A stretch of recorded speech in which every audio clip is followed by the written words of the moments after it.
Godzilla Kong, the new empire, is the Godzilla and King Kong mega blockbuster movie that will show the moviegoers that with Kong knockout power and Godzilla death ray, they are an unstoppable force. A new villain comes along and tells them they're a bunch of sissies and here they take over the new empire. We are diving into the movie review of Godzilla, Kong, the new empire as who will rule Hollow Earth.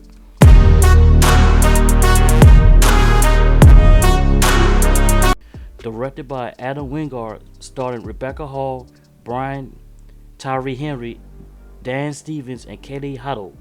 The movie starts off on Hollow Earth where Kong is running from a four-legged monster police for reasons is poorly explained. Kong set up a Home Alone trap and he survived and escaped but has a sword too that needs to be pulled out. While Kong getting his tooth pulled, Godzilla is handling his business by beating the crap out of a monster for disturbing his sleep. When he beat this monster, he go right back to sleep like it's nothing happened.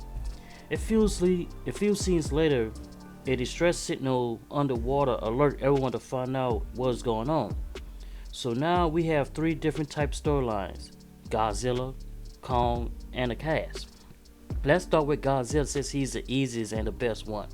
Godzilla wakes up knowing there's a new threat. He travels to other monsters' territory and beat an enemy who has some type of electromagnetic powers or force so he can supercharge himself for this new threat. He's already has a blue death ray supercharged to a force field and then absorbed to pink death ray. Why pink?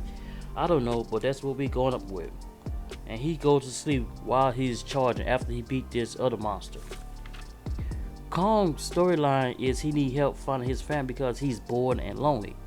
Kong and the cats go into the portal into Kong's home and they got separated. While searching for his family, Diddy King shows up and lure him to a trap and Kong get jumped by some gorilla king for trespassing, I guess Kong beat them up and used Diddy Kong even as a weapon to beat his enemies.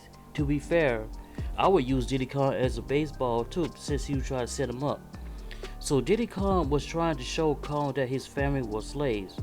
They were used as workers to build something. Kong investigates and knocked out one of the bullies. The other bullies did not like that and ran to their pimp. Their pimp named the Scar King, or I would call him the Pimp King. The Pimp King and Kong had a small battle scene which Kong gets beat. However, the Pimp King decides to bring his new Pokemon monster out who basically likes to freeze everything in sight. Scar King uses the crystal device to control the Pokemon. So Kong's try to fight the Pokemon, injuring his hand pretty badly in battle, and Diddy Kong helped him to escape. The movie forget we did this earlier, and Kong running again like in the beginning. This time he's running from a Scar King gorilla gang like P. Diddy trying to get away from the feds. Diddy Kong helped Kong by pushing a bunch of rocks to save Kong from the gorilla feds because they was about to kill him. But Kong Kang gets injured and he gets an upgrade of robotic arms later on in the scene. The third storyline is the cats went to the portal with Kong and wanted to investigate the distress call. So we have a lady scientist who is in awe the whole time trying to lead the team. You have one guy here who's trying to be like Ace Ventura that acts weird throughout the whole movie.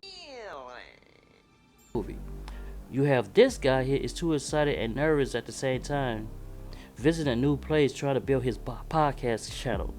This little girl caused problems in the classroom earlier, drawing symbols that believes someone's calling her. She's liking having a dream and thinks she's going crazy. Go crazy? And does not feel like she's belong there. There was a pilot earlier but did not mention him because he wasn't that important. So the team flies around and land and notice something breaking stuff. Instead of getting out of there, they go deeper to a place which is hidden by a shield which they break into the little girl's family. Who pulls up their shield? We don't know, but we'll get to that later. Once inside the shield, the little girl was the one who was calling Kong and her in her dreams. The family need help due to the Pimp King want to destroy everything. So the little girl family need her to wait Mothra to help defeat this enemy. The story goes like this. The family is a descendant who was protect their land with the help of Kong. Mothra, who was using his spider ability web skills, was making the shield to protect and hide the enemies.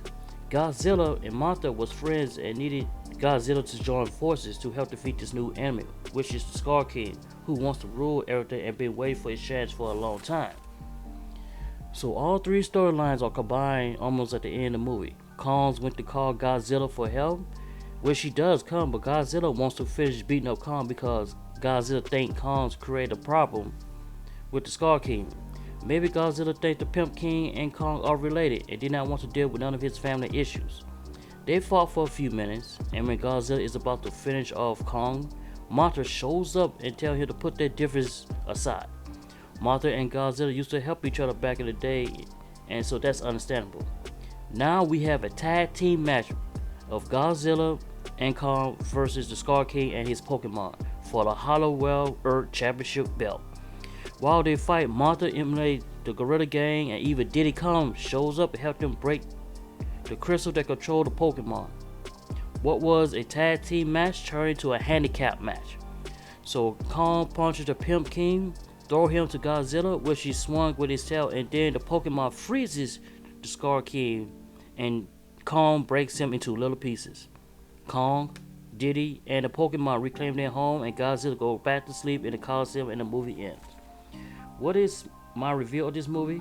This movie is 100% flat out boring. I feel like something was missing from this movie that could be a good movie. The cast was boring and they tried to have some funny moments. Nothing was funny, and I feel like they were trying to do too much to make us laugh. Godzilla pretty much does what he normally does, which I like a lot. I don't understand the pink death ray, but I will not harp on that too much. They give Kong more of a backstory of what he was struggling in certain scenes, lonely and isolated from everyone, babysitting Diddy Kong as he struggled to find his family on to be ruled by a dictator. The Pimp King was okay in this movie, and you can see why he was a threat.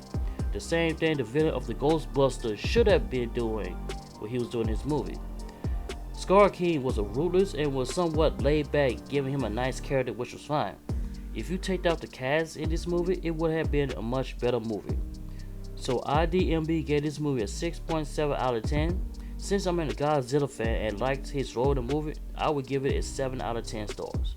Let me know in the comment section if you're going to see this movie. What did you think of this movie? And where did you rank this movie amongst with the past Godzillas or Kong movies? If you want to see more upcoming movie reviews, press the like and subscribe button, and I will see you in the next movie review. King Kong ain't got on me!